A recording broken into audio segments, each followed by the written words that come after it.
Assalamualaikum warahmatullahi wabarakatuh. Perkenalkan, nama saya Vindi Artirandini, perwakilan dari kelompok 7 yang akan memaparkan materi mengenai relationship marketing. Sebelumnya, perkenalkan nama anggota kelompok 7. Yang pertama, Bintan Zahratul Fahma. Yang kedua, Vindi Artirandini. Yang ketiga, Nur Khairunisa. Yang keempat, Bagus Prasetyo. Dan yang terakhir, Rizky Alfandi. Adapun subbab yang akan dibahas pada materi kali ini, yang pertama, pengertian relationship marketing, yang kedua, strategi menjaga hubungan dengan pelanggan, yang ketiga, menciptakan loyal customer, dan yang terakhir, pengertian leader opinion. Pertama, pengertian relationship marketing. Relationship marketing menurut Kotler dan Armstrong adalah suatu proses untuk menciptakan, mempertahankan, dan meningkatkan hubungan-hubungan yang kuat dengan para pelanggan dan stakeholder lainnya. Relationship marketing adalah proses berkelanjutan yang mensyaratkan suatu perusahaan agar menjalin komunikasi tetap dengan konsumen untuk memastikan tujuan tercapai dan memadukan proses relation marketing ke dalam rencana strategi sehingga memungkinkan perusahaan mengelola sumber daya dengan baik dan memenuhi kebutuhan konsumen di masa mendatang.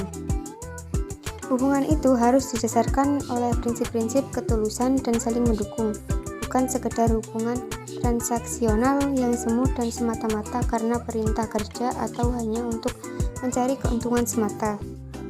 Selain merancang strategi baru untuk menarik pelanggan baru dan menciptakan transaksi dengan mereka, perusahaan terus-menerus berusaha untuk mempertahankan pelanggan yang ada dan membangun relasi jangka panjang yang mampu mendatangkan laba dengan mereka. Yang selanjutnya, strategi menjaga hubungan dengan pelanggan. Penting bagi perusahaan untuk menjaga hubungan yang baik dengan pelanggan, dengan tujuan agar pelanggan yang sudah ada tidak berpaling pada yang lain karena sikap kita. Berikut ini strategi yang digunakan dalam menjaga hubungan dengan pelanggan. Yang pertama, bersikap sopan dan ramah dengan pelanggan. Mulailah dengan menyapa pelanggan dan selalu bersikap sopan. Perhatikan kebutuhan mereka dan tawarkan bantuan atau solusi bahkan sebelum mereka bertanya. Yang kedua, respon cepat tanggap. Menyediakan customer service yang cepat tanggap dalam merespon pertanyaan merupakan salah satu strategi jitu. Cobalah untuk membalas panggilan telepon dan pesan mereka dalam kurun waktu 1x24 jam. Lalu jawab pertanyaan mereka satu persatu dengan ramah dan sopan. Yang ketiga, buat lebih personal. Manfaatkan media sosial perusahaanmu seperti Facebook, Instagram, dan Twitter dengan semaksimal mungkin. Beri tanggapan kepada pelanggan yang menyampaikan lewat media sosial perusahaanmu agar terasa lebih personal. Yang keempat, memiliki produk knowledge yang baik. Seorang customer service harus memiliki produk knowledge yang baik untuk menjawab berbagai pertanyaan. Jangan sampai salah sebut dan malah memberikan informasi melenceng. Kenali produk atau jasa yang kamu tawarkan dengan memahami setiap aspek.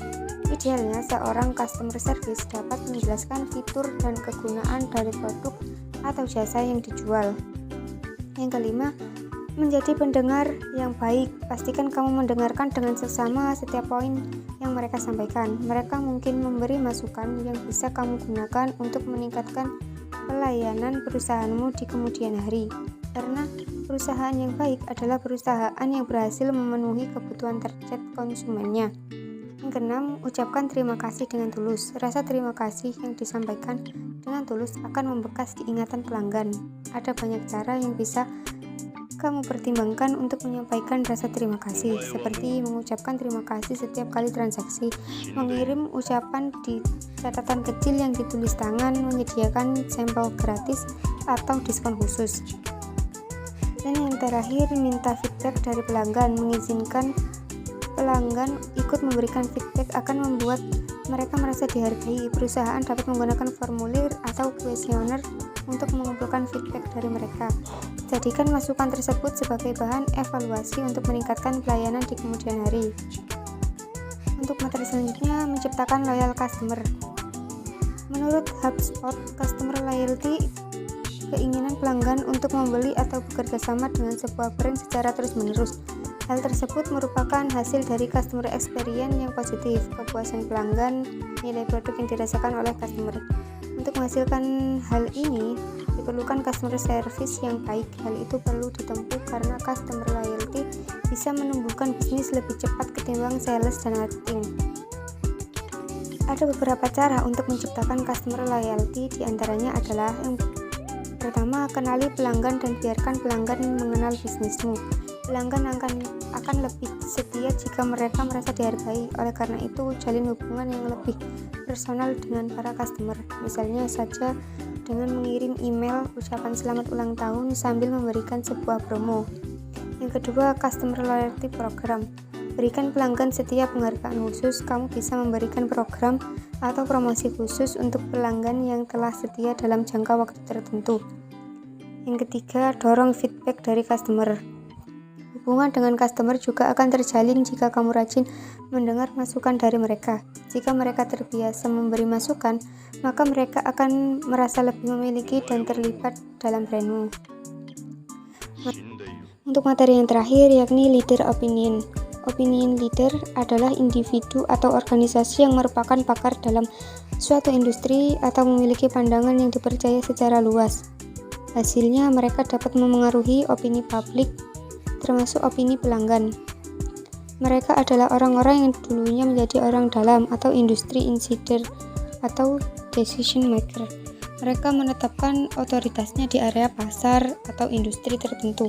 Opinion leader juga biasa disebut sebagai thought leader atau influencer. Menentukan opinion leader yang tepat untuk diajak berkolaborasi bergantung pada target audiens yang kita coba jangkau. Meskipun banyak perusahaan mengejar pakar industri dan influencer dengan banyak pengikut di media sosial, namun belum tentu mereka cocok dengan brand kita. Harus kita mulai dengan mempertimbangkan apakah kita menargetkan pelanggan internasional, domestik, online, atau di luar dan sekitar komunitas lokal kita. Setelah kita sudah mengetahui siapa yang ingin kita jangkau, kita dapat mencari opinion leader yang paling mampu menjangkau audiens tersebut. Media sosial semakin memperluas definisi opinion leader dengan memfasilitasi munculnya influencer internet. Opinion leader jenis ini mungkin memiliki atau tidak memiliki pengalaman profesional dalam industri tertentu. Alih-alih keahlian industri, para opinion leader ini membangun pengikut dengan mengembangkan personal online yang memanfaatkan tren jejaring sosial dan media sosial. Pengguna Twitter yang akunnya verified dengan banyak follower kemungkinan akan dianggap sebagai opinion leader. Demikian pula seorang YouTuber dengan jumlah penayangan yang tinggi secara konsisten kemungkinan akan memiliki audiens yang dapat mereka pengaruhi. Influencer ini seringkali memiliki koneksi dengan audiens mereka yang terasa personal bagi followersnya. Ini menciptakan tingkat kepercayaan yang tinggi yang sulit dicapai melalui saluran periklanan tradisional. Jika kita mengetahui bahwa target audiens mengikuti opinion leader tertentu di media sosial, kolaborasi atau promosi bersponsor dengan orang tersebut mungkin merupakan cara cepat untuk membangun kepercayaan dan meningkatkan penjualan.